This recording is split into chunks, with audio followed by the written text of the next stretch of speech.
Is this thing working? Are we live? Yes, it looks like we are live. What is happening, everybody? Hope everybody is having a fantastic whatever day you're watching this. If it's your first time hanging out on a Two Wheel Tuesday live show, this is my own little slice of the YouTubes.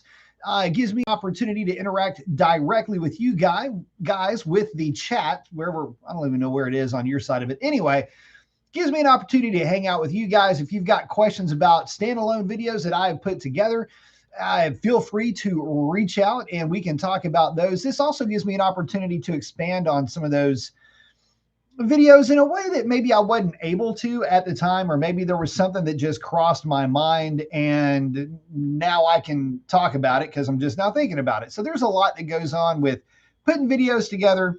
If you got questions about that, feel free to ask them here.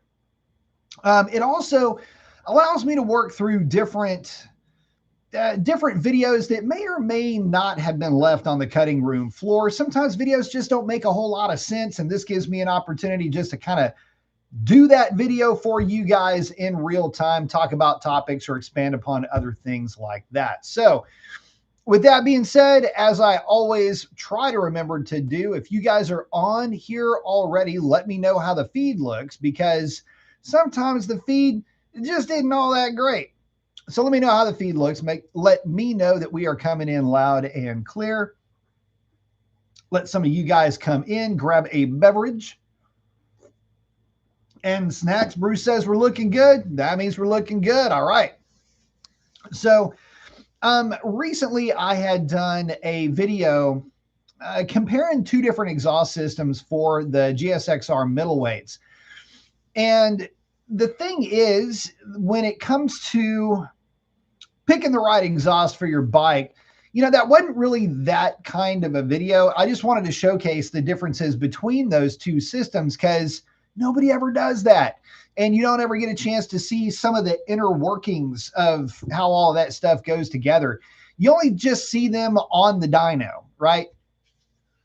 And but you never get a chance to, you know, get a really good look at those things. John saying we're looking good. Very nice. Fingers crossed that stays the rest of the show. Anyway, feeds are always funny how they can ebb in and out. But anyway, getting back to it, the whole reason for putting that video together, and this is some of that behind the scenes thing, believe it or not, it actually stems from some of the frustration that I had with those kits. And whether I was trying to adjust that Yoshimura kit or I was trying to figure out what was wrong with that M4, it was really to not only show you how they look, how they install, what the physical differences are, clearances and things like that. But it was also, you know, a little bit of a way to show you guys that, look, no matter which system you go with, there's a chance that there's going to be an issue with your install. And it's real important that you follow the directions, read the directions, make sure that you have a solid understanding of what you're going to be up to before you dive into it. But even when you do that, sometimes things just kind of come up, and that's the way that it was for those two kits. So anyway, hopefully, you know, if you guys have got those kinds of bikes, or any bike for that matter, just know that, you know, you're putting a complicated thing together like an exhaust system, which you'd think would be kind of simple, really, at this stage of the game. But they're not always as easy as you hoped. I can tell you this: the exhaust on the 636, that was an M4, and it basically installed itself. I mean, that thing was crazy how well that it fit. So, you know, imagine my surprise having to go back and, you know, fabricate a spacer, or, you know, I never did. So I had some round stock. Well, actually, it wasn't even round stock. It was a copper tubing that was round. Why did I say round stock? Anyway, I had some copper tubing that I was going to make a spacer with for that. And really, upon further review, what I could have done is I could have just gotten a sheet of plate aluminum and just basically made the spacer onto the mount. That was something else that I meant to say, is that I did space that mount out, But what I could have done is left them out where it was and gotten, you know, a few, basically just a few big washers to put behind that that exhaust. Either way I would have done it, it really wouldn't have been like the most elegant looking thing ever. So realistically, a true spacer would probably be better. But anyway, I wanted to talk a little bit more about that. It's a topic that I didn't expand upon. What else did I forget to mention in there? Because every time I'll do a video like that, it's real easy to forget some of the more, I don't know, some of the more minute details, you know, like the differences one to the next. But I think that's kind of it. That's one of the only things that I touched on. Oh, the other thing was on that Yoshimura kit. Man, I got to tell you, you know, but from the look of the bike, from the look of that exhaust on the bike that it's on, it looks really good, and it looks like it belongs on the gray bike. I will say this though, the fit of that kit is great from a clearance standpoint from the engine, but there is no way that I could figure out how to adjust it more to, I guess, if you're looking at it under the bike and the bike is above you, to adjust that to the left of the bike, right? If you're sitting on the bike, just try to scooch everything over to the left. I had it all apart. This is something that didn't really, I mean, this is like a video, wouldn't even have made a good video. It would just been like, if I ever put together like a subscription channel, like you could, you know, come to Cyclemoto for, you know, the normal stuff. But if you're a little bit more hardcore and you wanted to see some of the deeper nerd stuff that I'm up to, maybe something like, I mean, it's just really boring content. And it would, the way that the YouTube things work, it would actually hurt me to put it out. But I thought about, you know, well, maybe I can just turn it into a live show and I could have shown you. But anyway, I was underneath the bike and I'm trying to figure out ways that I could literally move all of the primaries and rack them over so that maybe the mid pipe, I could get that to slide over. But the problem with that is, you know, to keep that primary, it's actually the collector. Part of that, the collector, it's the culprit here for blistering the bodywork. But if I did try to ruck the thing over, the problem is that it would then be turned in or turned out, really. And that mount was going to get in the way. So I was trying to figure out how to modify that mount to make it work. And finally, when I said, screw it, and I rotated the thing down, and rotating that thing down had the net effect of kind of curling in everything. I don't know how that worked, because that clearance wasn't there until I turned that mount down, and then everything seemed to fit a lot better.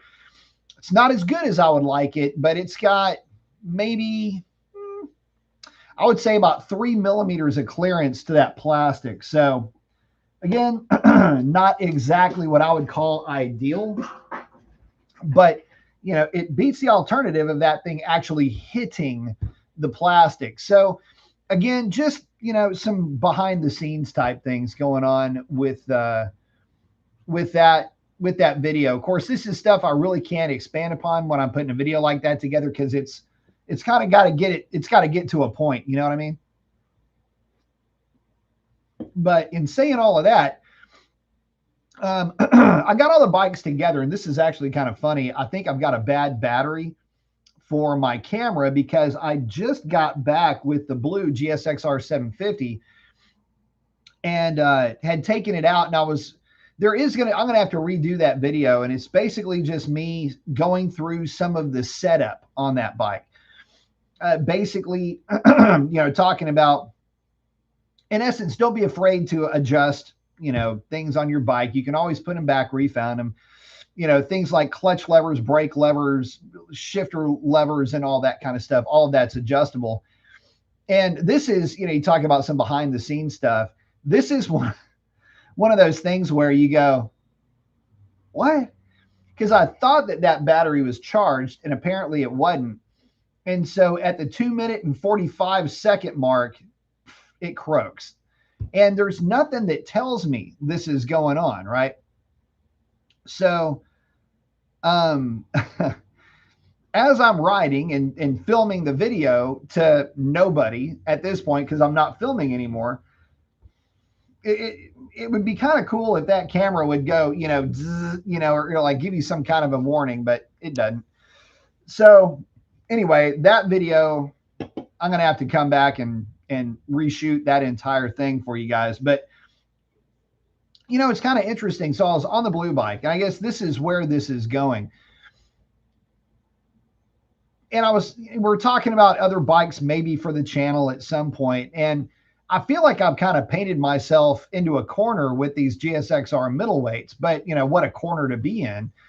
And I was trying to think of, what would be a good bike to try to bring on the channel for content. What would be an interesting bike? What would be something that would be kind of cool, and every time I would come up with a bike, there was never anything that was, there wasn't ever a bike that was just the it bike, right? The CBR 1000 RR had a real chance of making it to the show. The only problem is all of the nannies and all of the weird stuff that's going on with that bike. What felt like a lean surge, and that wasn't just with the 2026. It was like that with that 2018 SP2.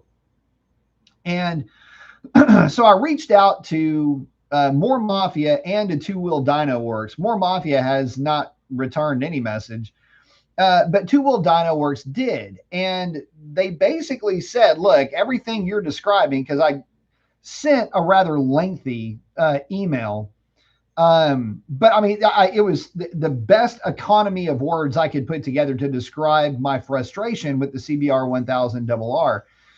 And it basically, when I got the response back is, hey, we understand what you're seeing, what your issues are, and we've got a solution for all of that. And on one hand, that makes me feel good. I feel like, okay, cool. Well, if I were to bring that bike onto the channel, at least there's, some kind of a solution to all these weird, again, surging nanny thing or whatever else was going on with that bike.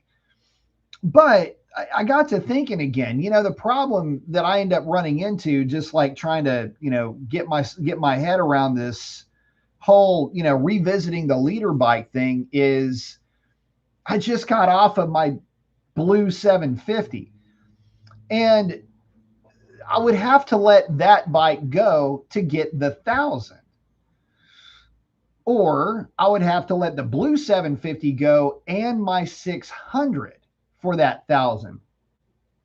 Now I'd be sitting in a pretty good place, but I don't know that I'm willing to give up a sure thing with my Blue GSXR 750 and with probably the most adorable motorcycle that I've ever ridden in my freaking life, which is my GSXR 600.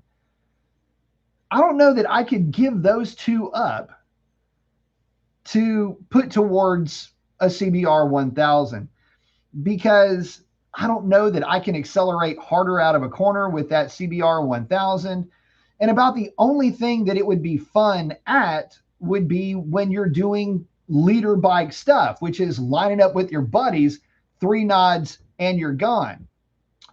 See, the issue here is that I do have experience with GSXR 1000 in that little environment. And that Honda is probably going to get it's not going to fare well in that respect. And plus, for me, it's kind of weird because I guess all roads for me end up meeting up at Suzuki, because Suzuki's just don't have a lot of these weird issues that these other brands that I've ridden have. And the Honda thing with it acting weird, surging or whatever, that's not a Honda exclusive problem. The Tuono, the Aprilia Tuono V4 had that same issue. The R1 to a lesser extent had that issue. So again, I'm not talking about the Honda in a vacuum. You've got to, bring everybody else in play. And a lot of it just has to do with all this predictive, rider aids and things like that, which a lot of us are worried about when it comes to the new GSXR 1000. So, with all that being said, I got two Gixxer 750s that are completely different from each other. And what I'm probably going to do is lean pretty heavily into the blue bike, put a 520 conversion on it, probably go with the bigger rear tire on that bike, the 190/55, which I found is really good on that bike. Leave it be a front sprocket size of 16, and I may go up one tooth in the rear just to give it a little bit of bite when I do put the larger rear tire on it. But that may or may not happen. I kind of like having the 1645 gear split on those bikes, even with the bigger tire, because it does seem to be a little bit happier at higher speeds, cruising speeds, with that gear setup. So maybe I end up going that route. We'll see. But I guess the main thing is that there aren't really any bikes that are out there that really do pull at the heartstrings for me, to bring onto the channel, unless there's something that you guys, as in aggregate go, hey, you ought to look at this bike or that bike. It's one of those things. Bruce is asking, what would the CBR 1000 do for you? Just different content for the channel? Kind of. See, that's a great point. It's a great question. So why am I looking at the CBR 1000? I've never even talked about that. I freaking messed up. Okay, so why the CBR 1000? Well, the problem is that if you go into the Webiverse, one of the weird things, you won't find a lot of content on that bike. You see a lot. If you look up CBR 1000 RR dyno, one of the first things that's going to pop up is CBR 1000 RRR. And it's basically the RRR overshadows the RR badly.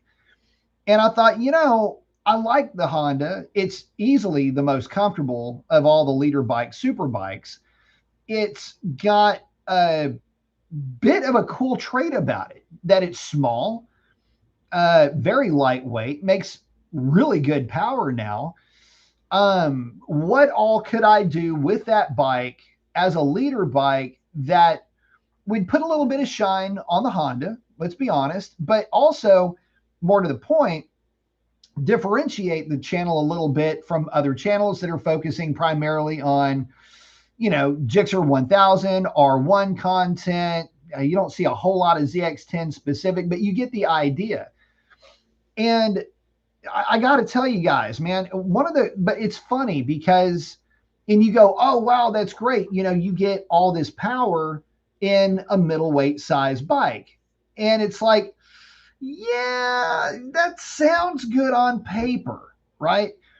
But the problem is that once you put that power into the execution of that smaller bike, things get a little bit weird. They get a little bit hairy with that thing. And the whole reason why I was, and I am still to this day, so I'm just not 100% on board with that bike, is because of all of the nannies that make that bike very unpredictable to ride in a lot of different scenarios unless you are very familiar with that bike.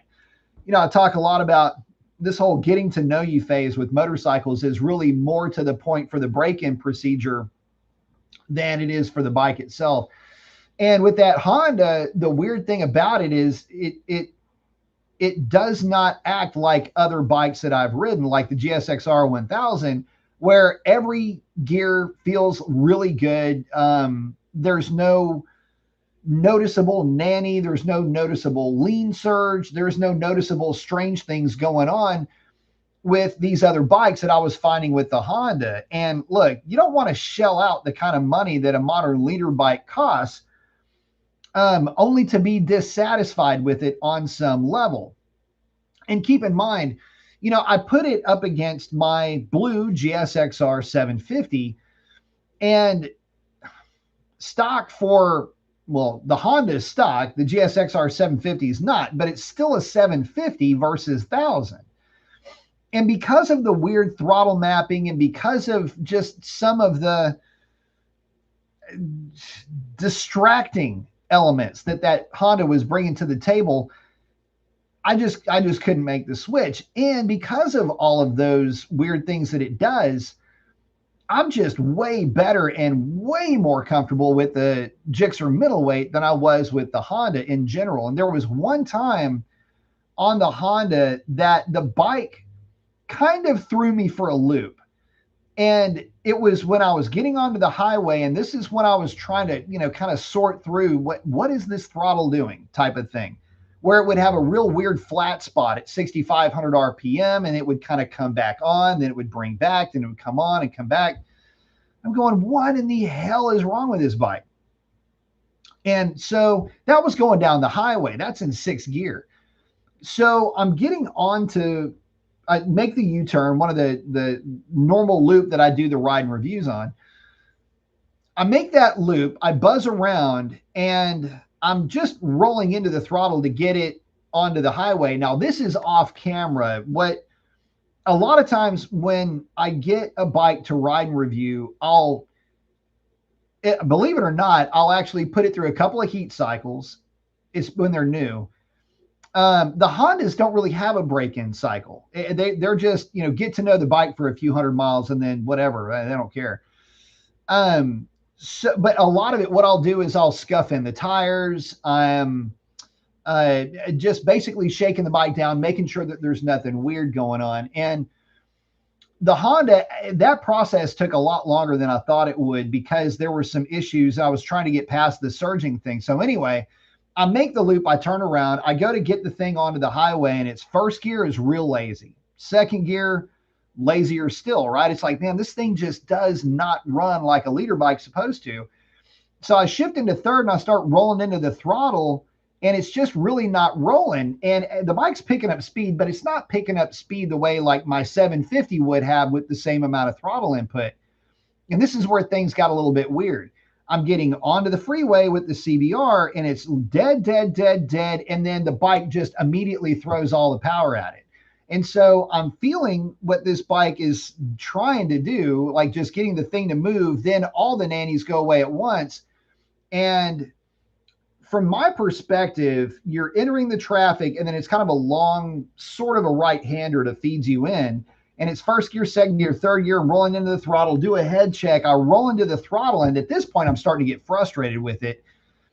And it just starts, it pours on the power, the bike comes up, and then nannies kick in, and it drops the front end of the bike down. Let me tell you how that is exactly not what needs to happen, especially to somebody that is experienced with a bike like this. Because for me, when I feel the bike start coming up, I immediately go into pitch control. And this thing, it comes up and I'm going, oh, okay, problem solved. And then it shuts everything down. And this is in power, traction, and everything in one mode. Or was it off? No, it was in one mode. And it comes up, it feels like it something else kicks in. And as the bike came up, the bars are slightly turned, and it immediately drops it down. And it wagged the front handle, hit not a tank slapper, but it did a real pretty quick head shake. And I was like, dude, if this bike is going to be that unpredictable and it's stock, I mean, this is really not good.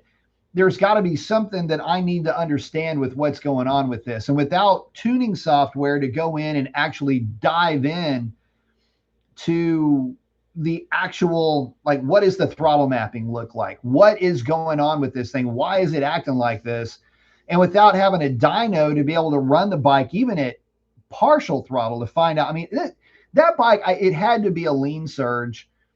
And that bike had to be going to like 15.5 or 16-1 AFR, which if you're not familiar with what those numbers means, it just means the bike's not getting enough fuel. And that's really bad, like really bad. It takes away all the consistency of the power output. So Comparing that to an analog bike like a GSXR 750, even as it comes stock, I mean, people complain that the Gixxers don't have rider. Well, it does have a rider mode, which I always forget about, but rider aids and all this other stuff. You're telling me good news like it's bad news at that point. So anyway, get back to it. Skids is in, got the ball guy with the flex and the specs. I like it. Boss saying, the 21 and 25 Cowie ZX10 throttle by wire is garbage. It just doesn't feel natural. Man, sakes alive. So when we talk about these throttle by wire systems, there's two different kinds of throttle by wire. Technically, there's three. But I want to talk I don't want to talk about secondary throttle plates like what you find in the ZX6R or in the Gixxer middleweights.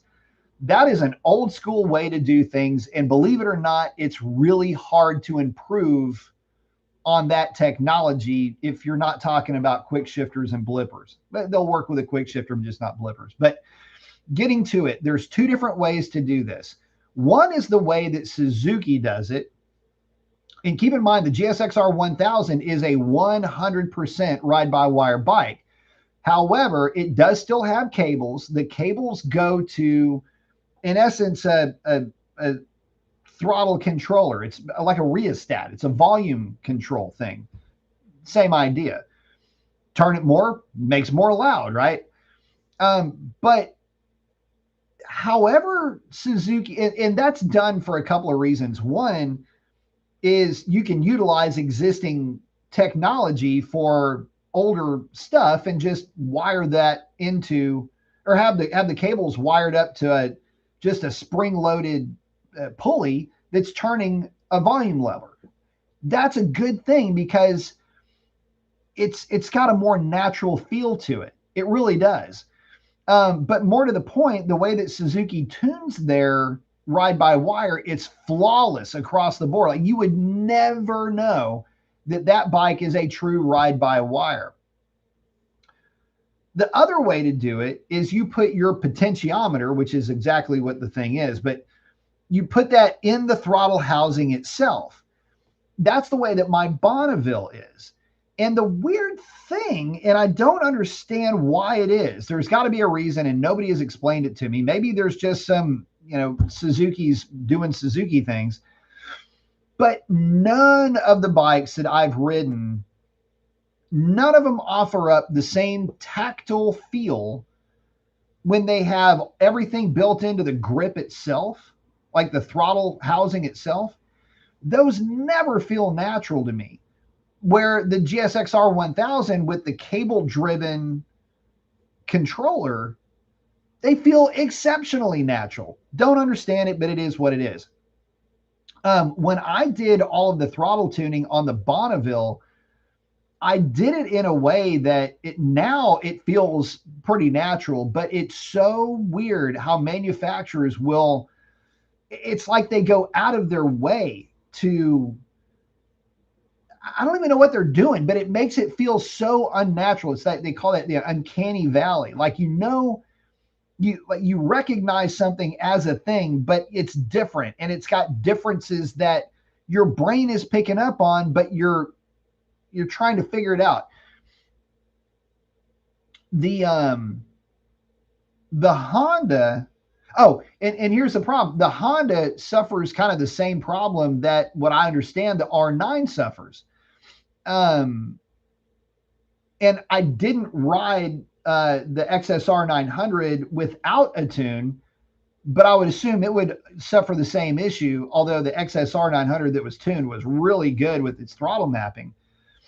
But it's crazy because you have different amounts of torque management, or torque allowable. In other words, you can only put so much power down gear to gear to gear to gear, right? The crazy thing is that the Suzuki, and it doesn't matter if it's the GSX-8R or any of the GSX-8 bikes, they're all ride-by-wire, but they're all so very intuitive feeling. But yet these other bikes aren't. I can't figure it out, and it drives me absolutely batty. And I tried desperately as I could to make the CBR 1000 RR work. I put the throttle mapping in level 2. And what level 2 does is, instead of being, like, from your point of view, instead of being this very linear throttle map, it kind of bends it down like this, be more like that. So it's a little bit softer, and then it ramps up a little bit more as you're pouring into the throttle. That helped it a little bit, but it still didn't quite solve it. And doing that, taking the traction control completely off, there were a lot of things I tried to do to sort that thing out, and it just never did. So anyway, there's ways to fix that. But there's a really easy way to fix it. If you want a leader bike, just get a Gixxer Thou and everything will be good. Maybe an R1. I tell you what, the only other bike that I rode with a ride-by-wire that was good was the R1 from the factory as stock. But man, that Honda was bad. I was liking the XSR 900s. They do look good. I tell you what, if you like that bike, feast your eyes on the Triumph Trident 800. That's a darn good looking bike in itself. DM is in. What is up, man? Saying good evening, B and chat friends. Hello, got the ball guy with the flex and the specs.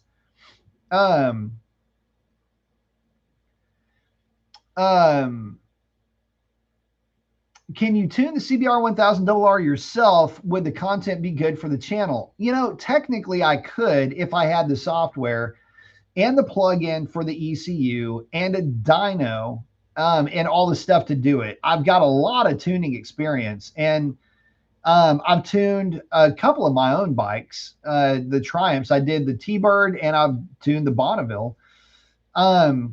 But I basically made that happen based off of I didn't even have to put a sensor in it. I knew about how much fuel I was going to need, and I was mainly looking for throttle mapping tuning. And I just basically made some timing values more consistent across the board. So, but the bikes ran a whole lot better when I was done with them. So yeah, I could tune the CBR 1000 RR myself, but in this case, I don't have enough of the stuff to actually do it. As far as would it be good for the channel, I'm not really sure, because, there's not a whole lot of content out there on the RR, at least not the 25 and 26 models. And again, I would like to spend more time with that bike. I really would. There's something about it. It's so comfortable to ride. It's so ergonomically, the whole thing is so good. I just feel like Honda did that bike so dirty by not giving it a proper throttle tune. It's a Euro 5 bike, so you got to take that into consideration. But see, here's the thing. The SP2 is a 2018. And I did a riding review with that bike, and I'm debating even putting that up. I did a second riding review where I really did try my best to fall in love with that bike, because, would you rather have a 2026 CBR 1000 RR or a 2018 CBR 1000 RR SP2 with the Marcaccini wheels, the full Thai Acro exhaust system, all of the red, white, and blue livery? It's a hell of a bike, right? But at the end of the day, if you're just pounding your head against a brick wall because, of all of the reasons, and I'm faster on the middleweight. So there's that. It just makes it kind of difficult. But I don't want to see the Honda not get the love that it deserves. I just don't know that it would be great for the channel. It might be good for a short minute, but maybe not really long enough. And I don't think there's a lot of guys that are curious about that bike, but they typically don't sell that well, mainly because guys will ride them. If they do get a chance, they figure out pretty quickly that you're going to have to take all of the restrictions off of that bike before it gets good. And then you realize you just uncorked maybe a little bit too much power for the size of the bike itself. Because keep in mind, you put a full exhaust on that bike and you're sitting at, 410 pounds, which is pretty common, a pretty common weight for a middleweight, but you just uncorked about 180 horsepower at the rear tire.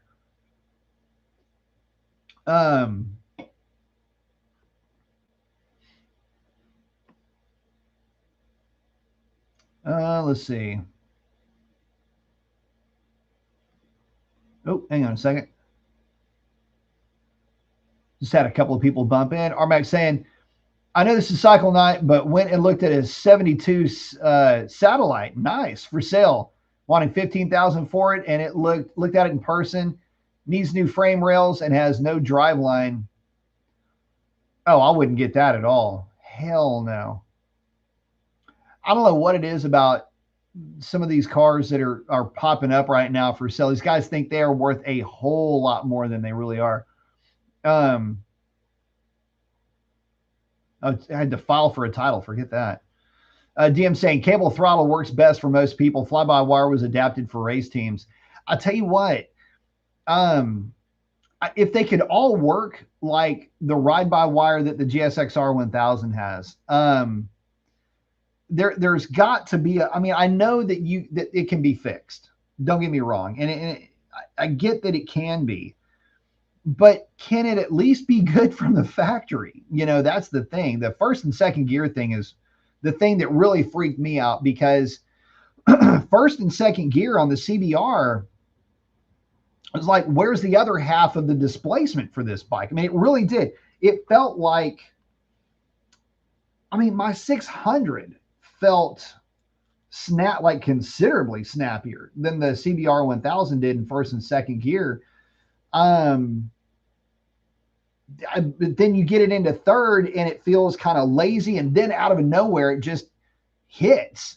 And don't get me wrong, I'm a big fan of leader bikes, but I'm not a big fan of leader bikes that act Dr. Jekyll and then Mr. Hyde, when I literally do a head check, roll into the throttle, and then out of nowhere I've got a bike coming up and then being planted back down by nannies. Real weird, man. I don't know. If you've had a chance to ride one, if you haven't, try it out. It's kind of crazy.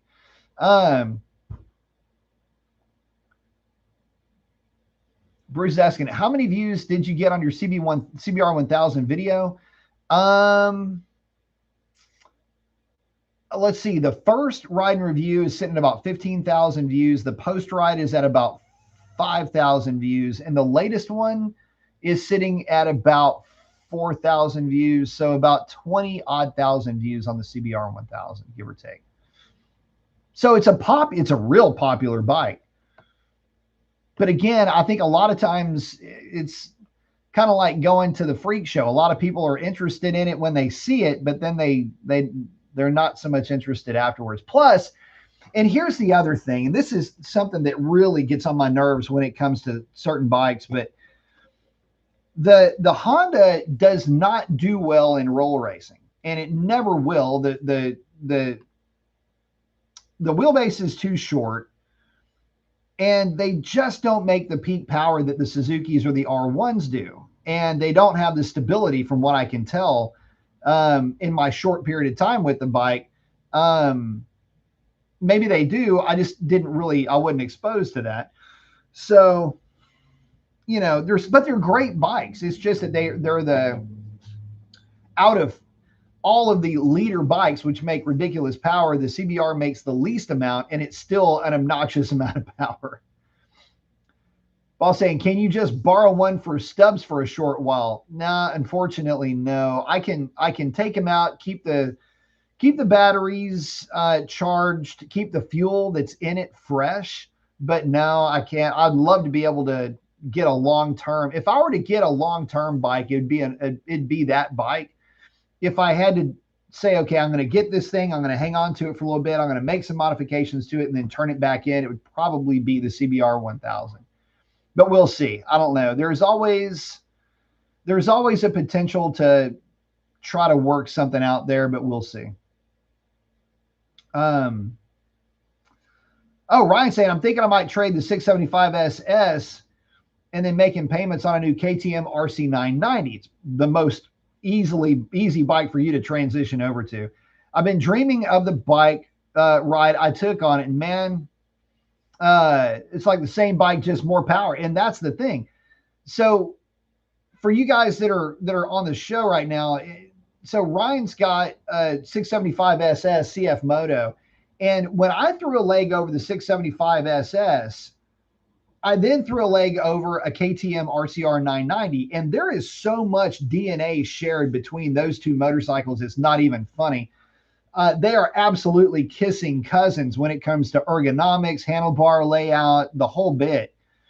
And if you're comfortable on a 675, you're going to literally just, it's a transition. It's a linear transition over the RCR 990. And it's a 675 with about, 30% more power. And it's a hell of a bike. The guys that like that bike seem to really like it. So, I mean, I would certainly get after it. Let's see. Mike Man is lolling at something. Moto Mike's checking in. Greetings from New Jersey. Howdy from Texas. So, but yeah, the 675 into RCR 990, it almost just makes sense. It's a very organic feeling transition. You've got a triple, you're going into a parallel twin, lots of, mid throttle power in that RCR 990. It's gonna be a really nice bike. Matt's checking in. I've been here the whole time. What's up, Matt? So, well, I haven't mentioned the R9 yet. There is that. And that's the other thing, the R9, Matt's a bigger dude. And for a bigger guy that wants a bike that is going to be proper middleweight power, the R9 is going to be really the right choice. And I'm still I don't know where I'm at with the R9, if I'm being honest. Part of me would love to do a build up or just to do something with the CBR 1000. The only problem with the CBR 1000 though is that, and I was talking to my buddy Orange Crush about this, and he'll give me some really good advice. A lot of times I don't take it, but I probably should. But anyway, one of the things that he was absolutely right about is when we were talking about the prospect of me getting another leader bike, there were some things that kind of ebbed and flowed in this conversation. One of the bikes, obviously CBR 1000 RR. But there were other bikes that kind of came up in conversation, the GSX S1000, which is a bike that I really do like a lot. I'm just not a naked guy, and I don't like this. I'm way more comfortable on sport bikes than I am on upright naked bikes. So unfortunately, as much as I love that bike, it's kind of out of the running. But the thing is that, we were talking about what would be a good fit. And, the smart money would be, I just need to pare down to one GSX-R 750, keep the 600 and just wait and see what shows up. But both 750s are so wildly different from each other, all the while doing the same thing, that, I can kind of make the case that I can go a little bit crazier with the blue bike with gearing changes, chains being different, other things that I can do to have, have a really great setup gray bike that I can go out and have fun with. And then if I really want to turn up the knot, whatever, only because I've got both bikes, I can say that, right? But there just isn't anything out there that gets me so worked up. And the problem is there's not any bikes that anybody's saying, man, you've got to check this bike out or that bike out. Because some of those bikes just simply haven't hit yet. And there's some fantasy bikes that are out there that until they make it to the party, I don't know that it's going to be a wise investment to go chase, a bike that, although initially seems to do kind of well in videos, may not be a good long-term play. And that's the CBR 1000. But anyway, what we're getting to is the only time I really had a lot of fun with my GSXR 1000 is when I was doing leader bike stuff, on the other side of, 160, 170 miles per hour with those things, which my red bike did beautifully. Should have never gotten rid of that bike. Anyway, which, that bike did really well, but it just doesn't offer up the front end feel of the middle weights. And so I always go back to just that sense of glee that I get when I get on the 600 or when I get on either one of the 750s. So Mike's saying I still have the red bike. I miss Red Alert too. Yeah, I do miss that bike. But we'll see. It's one of those things where if something cool comes along, I'll entertain the thought. One of the bikes, and again, I keep coming back to this bike, is the Triumph Street Triple RX. That's the one that's got the clip-on handlebars. It doesn't have a fairing on it though, but there's a lot to be said for that bike. But again, it's not so much an upright bike. I mean, it does still very much have a sport bike riding position. Matter of fact, it's practically identical to the CBR 1000 in a lot of ways, the way that it feels anyway, to sit on. But it doesn't have a full fairing. And again, I'm more of a full fairing guy, and the bike's kind of expensive anyway. And so would it even garner any looks? I don't know. But anyway, these are the kind of conversations that guys have when they're all into bikes, and I'm making content with these things. And, I don't know. For me, all roads end up leading to Suzuki. So, I mean, don't be shocked if the next, shop bike ends up being another Zook, because, well, they are really that good. But let me catch back up with you guys. Bruce saying, hit the like button. Yes. Hit that like button, everybody. Ryan saying, if you get a Yamaha, it needs to be an R1. I do like the R1s, guys. I really do. You got a real soft spot for those bikes. Ryan saying what Bruce said. Ryan saying, yep, get the R1. I know DM's checking in with the agreement. Yeah, I'm right there with you. Ryan said, I wish Buell had dealerships near me. Want to see what if the Hammerhead fits me. Man, that Hammerhead looks good, doesn't it? I don't even know where I would get a Buell around here. Oh, Motor saying was chasing my tail and moving up from my F4i to a leader, but I think after much thought and research, I'm going to go GSXR 750. Well thought through, sir. You have impeccable taste, by the way. Your videos have helped me answer many of my own questions I've had. Thank you. You're very welcome. I'm happy that they did. I'll tell you what, for a lot of guys, the whole prospect of going from, it used to be 600 into 1,000, and it's weird. It just blows my mind that there's not more of a draw for bikes like the GSXR 750. Again, I'm biased duh, right? I mean, can't lie my way out of that. But the fact is that I've said multiple times, it's a Suzuki, but if Yamaha made, I keep saying this, what my fantasy bike would be? It would be if Yamaha, maybe not in the frame the size of the R9, but in the R1's frame, because it's smaller than the R9. I don't know if you guys remember that, but the R1 physically is smaller than the R9. Take the R1,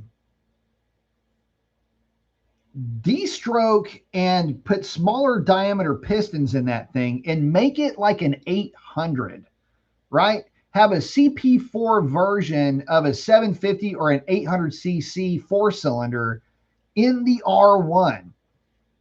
And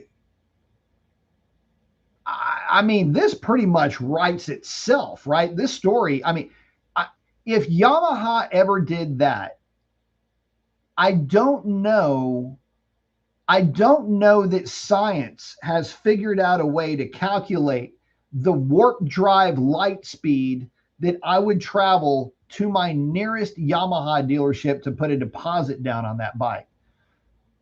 I don't even care if I've got to wait a year to get it. I would literally, like, I'm there right now, like snap of an eye, I'm there. Snap of a blink of a finger, snap of an eye. You know what I'm trying to say? I would be there that fast, right? And the snap of an eye, a blink of a finger. So that's kind of where I'm at with this. If that could ever, I mean, how does that not cry? You literally would not have to do anything else to the R1. You would just be the R1 with an 800cc CP4. It would make about 160 horsepower at the flywheel, which means it'd be about 145 at the rear tire. Tune it, pipe it, do all of your jazz to it. It would probably be about 155, 158 horsepower at the rear wheel, which is the magic number. And you would have the people would come from far and wide to buy that bike. I mean, it's hard enough to get a Yamaha right now anyway, but you see what I mean? Like, that has to be able to exist in the world. In a world with a GSXR 750, it needs desperately to have real competition out there in the world. And its real competition cannot be an RCR 990 or an R9. It needs to be able to live in its own natural habitat, in that 140 to 160 horsepower range, which is so good when you've got about a 410 pound bike. So Yamaha, holla. I will have one in black and gray, please, or red and white, or Yamaha traditional yellow would be nice. Yellow, white, and black. The hell was that?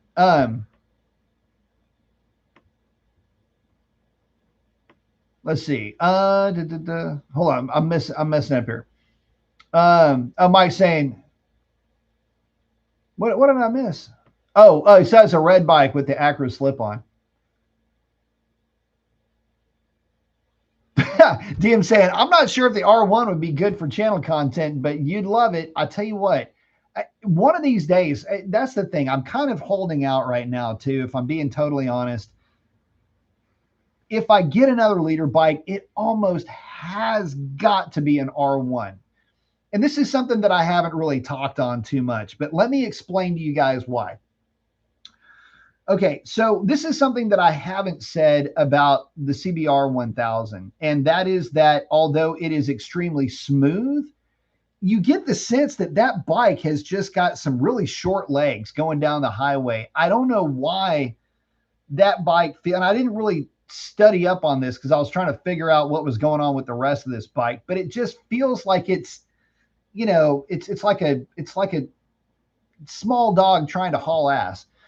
The R1 hits different. If you guys have never ridden a bike with the CP4 engine and you're used to riding the typical flat plane 4s that we have, it is not the same bike. It is, there's nothing that is, in terms of engine character, that you can't, there isn't another engine you can say, well, if you ride this, it's kind of similar. I didn't like that. So the CP4, where you get a buzziness, that higher frequency buzziness in like a GSXR 1000, which quite honestly can be tiring. The R1 doesn't do that. It's like you've got two parallel twins working instead of the flat plane rocking couple type that you have, that type of secondary vibration that you have with those 4 cylinders, the traditional. You don't have that with the R1. So it's smoother. It's the smoothest.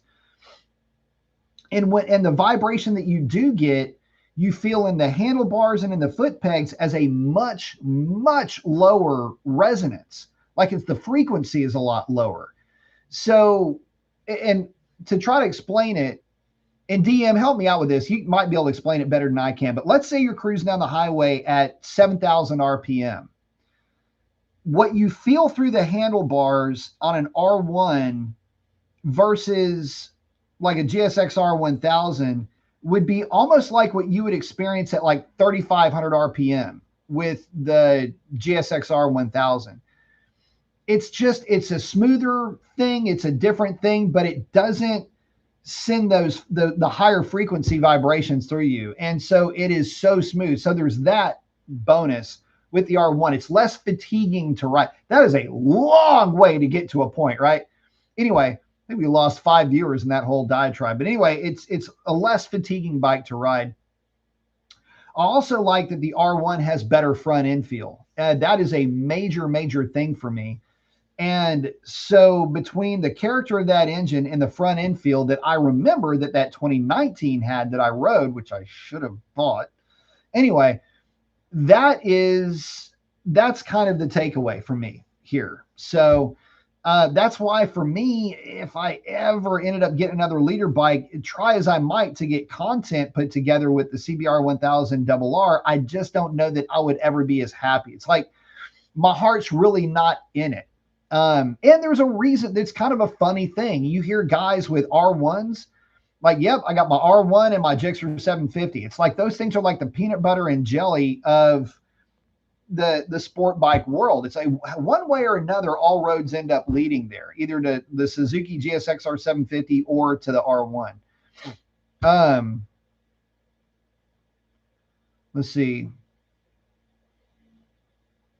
Oh, Ped's asking, what about a GSX-8R to add as a middleweight? Is there a big difference in the low end? Let me tell you something. So the GSX-8R, the 776 power plant, that parallel twin, is really good. And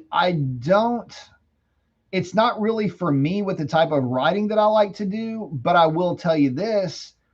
A bike with the same engine just about came home with me, and that was the V-Strom 800, which that engine in that bike is exceptionally good. But also remember that I did ride and I did a riding review on the GSX 8TT, which is the more retro looking version of the 8S or 8R. And that bike, I don't have a clue what the reason is, did not statistically do very well. I thought that bike was going to take off. Had a ball with that thing. Lots of bottom end torque, lots of mid range grunt, but for whatever reason, that bike just did not get any love. Go figure. Ryan saying, what is killing me, Professor, is the darn KTM RC 990. Oh, I think it comes at a steeper price tag than the CF Moto. And as you said, it's like half brothers from different mamas. I'm dying from CF Moto to bring the 750 SS. I tell you what, Ryan, I got to tell you something. Here's why I like the 750 SS from CF Moto. And I know that there's some folks that are going to be a little bit critical of my opinion of this, but just if you hear me out, it might start making sense. The 750 SS makes what, 110 horsepower, 108, 110, something like that. How do I put this? The GSX S 750, which as far as naked bikes go, is an awesome bike. It's making about that power. And by the way, they don't weigh that much different from each other, with the GSX S750 wet weight being like 460 pounds. It's a little bit on the heavy side, admittedly, but it depends on what you're doing with the bike. If you're not actively out seriously carving corners, like if you see any of my videos and you go, yeah, probably not that guy, and you're not quite attacking corners the way that I might, or you're not, which I'm not saying even I'm not going crazy with the stuff that I do, but if that being the bare minimum of how you're going to ride, that 750 is going to be fine. The other thing is it offers up all the same gadgets and doodads that the RCR 990 has, and it's going to do so at probably close to 2/3 of the price. And I don't know. I think it would definitely be worth a ride. No question about it. It's going to be down a little bit on power, down a little bit on power to weight, but I, man, it's unique. I'm not going to say that it's going to be the bike for everybody, but it's going to be the bike for a lot of folks because who the hell rides, who, if you're not taking, canyons or B and C roads or mountain roads super seriously, and you're just out wanting a sport bike to just, do sporty bikey things, you don't need all the extra power. Now the question after that is, okay, well, is anybody going to want it in terms of, the resale value or whatever? Statistically speaking, I don't think CF Moto does too bad on the secondhand market. Matter of fact, the 450 SS sold pretty quickly at Stubbs. If we would have had a 675, that one I feel like would have sold pretty quickly as well. There's nothing that is going to indicate that the CF Moto bikes, at least currently, are in any different position than any other bike that's out there in terms of their resale value. Matter of fact, it might be a little bit better than some of the more popular brands that are out there. So, I wouldn't worry about that. If you end up liking that bike, get it. But I am surprised that we haven't seen that thing hit American shores yet. I just wish they dropped that leader bike. That would be nice. DM saying MotoGP did the 800cc for a few years. Yes, they did. It looks like they're bringing it back too.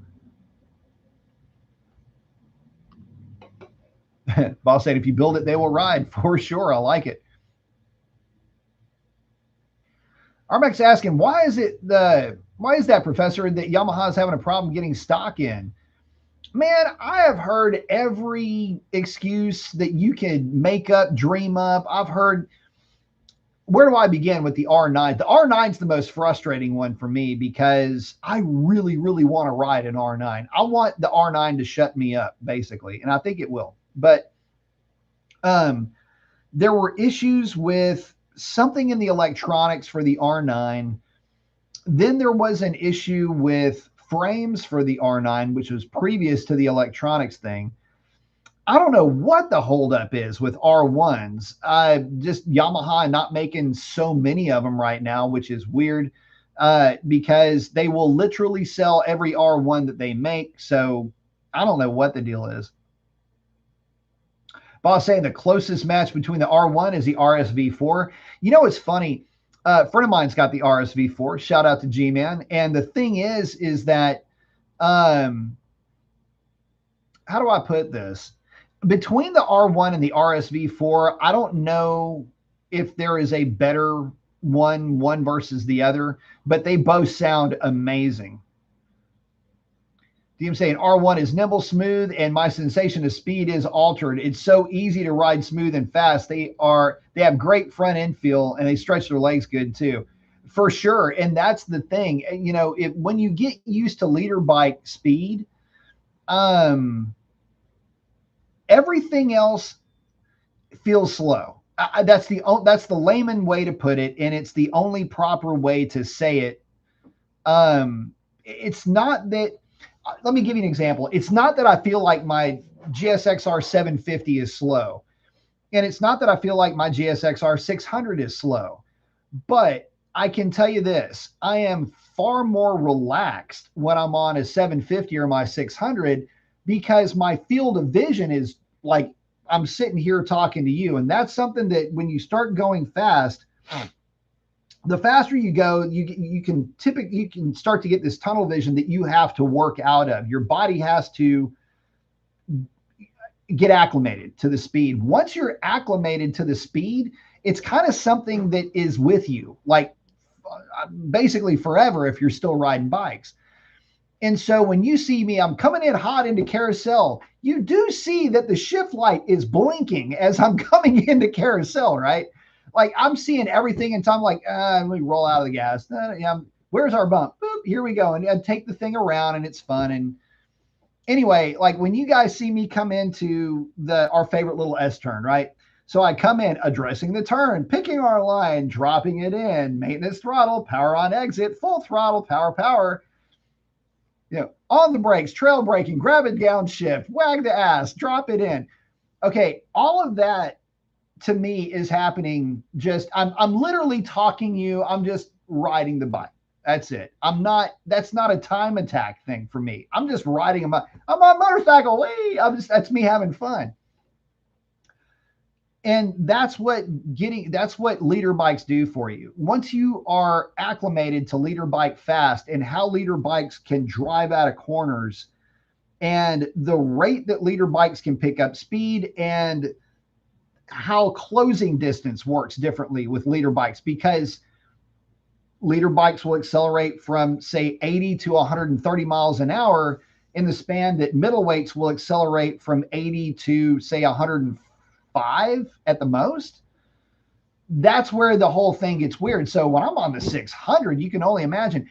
I'll do top end runs with the 600. I can park it at 13,700 RPM, which is 166 or 164 indicated, but it's 153 on a GPS. And you can park it there and just make a sandwich. I mean, I kid you not. The bike is that stable and it'll just do that forever. And leader bikes make that possible. It's weird. I almost feel like leader bikes, and I'd said this before too, that I didn't want to be without a leader bike because it's a tool in the tool chest. It's like, how do you reset? Get on a leader bike, because that will absolutely reconfigure your brain for speed. DM saying, I start to feel like I'm getting quick at 146 miles an hour. So top of fourth gear. On my R1, it's playful and fun.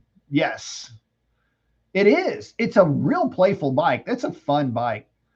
DM saying, I think Yamaha is slowing down the R1 production. The new engine's coming soon, the V4. It might be. Moto Mike saying, my brother's RC51 was impressive, but beat me up after 45 minutes. I had an SP2 RC51, and I don't know if I loved that bike. I don't know if I appreciated that bike as much as I should have. Great bike, heavy bike, but man, I remember.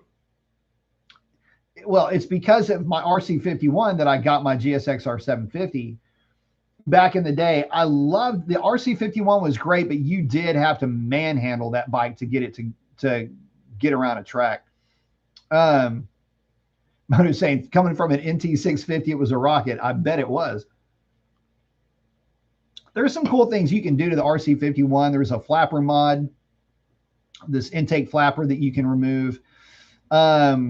Removing the soft limiter, the soft rev limiter is another thing you can do to pick up power. Obviously, tuning. Two Brothers exhaust was always a big deal to put on the RC51. They sound really good. Neat bike. But again, you don't really see bikes. Well, I guess you do. I mean, I guess the spiritual successor to that, what would that have been? Probably the Testastrada V2 Panigale, only because it's heavier than the latest version of that bike, but it made really good power. Man, I'd love to get a leg over one of those bikes too. For like ultimate middleweight chops, it's kind of hard to beat that the Testastrada V2 Panigale. The only thing that would spook me about that bike would be maintenance with the valve adjustments. Yeah, DM, RT51, Honda's Ducati or the Ducati Killer for sure. Yeah, and that was at a time when, what was it, World Superbike was GSX-R 750 or FCR 750 versus what would have been TLR 1000, the Ducati, whichever the one the Ducatis had back then, and the RC51. And I hope I'm saying all of those things right. Was it World Superbike or what? I don't know. Anyway, back then, yeah, it had to be World Superbike because 750 was Superbike up until it was homologated into Super Sport. I'll tell you what, that whole era, was pretty cool because we had, you had the Tri 9 came from, I believe, that era. A lot of cool bikes from back then, but man, today, God, could you? I would love to maybe revisit an RC51 or a 990 because I never got a chance to ride a 990, a Tri 9, 999. I'd love to be able to maybe revisit some of those bikes. The Super Hawk, yes, it's a good bike. A lot of guys back in the day raised a lot of hell on Super Hawks, no doubt about that.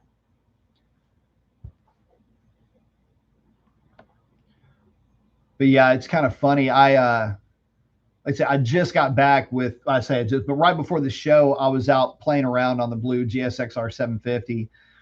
And I was just thinking to myself, what would take this bike's place, because the gray GSXR 750 came by way of my 636. Believe it or not, I didn't plan on doing a whole lot with that bike. And then I ended up falling in love with it. It's a completely different build out than what I would have done myself. But with that being said, I thought, man, okay, so if I got something else, one of those would have to go, probably the blue bike. And I thought, man, I just don't know if I could let it go. Unless an R1 just magically appears out of nowhere, I don't know that I could let either one of those GSXR 750s go. And I just don't have the heart to let the 600 go. That was such a weird bike to find. And it is such a very, very good version of a 600. I just don't know that I could let it go for much of anything. But hopefully, and I've got to check my camera because I think the battery that's in it may have croaked. I thought it was fully charged. But anyway, I'm going to try to take you guys for a ride on the blue GSXR 750. Just talking about, don't forget to do your due diligence with your settings, suspension, getting your shifter lever set up right, all of that. Don't forget, it's your bike, set it up. That's the first rule of customizing your bike, making your own. And then I'm thinking about trying to put together something for like parking lot drills. You always hear me talking about that, right? But you never kind of see me doing these things unless I'm doing a ride and review and I go to the back with the MSF courses, the Motorcycle Safety Foundation course, and I'll do like, hey, we're going to run it up for a brake test. That's actually kind of an MSF thing, to run it up and be able to control the bike under heavy braking, trail braking as you're on the brakes and then trailing off the brakes as you make a corner. So we'll see. That's kind of how, we just talk things through. Sometimes videos work out, sometimes they don't.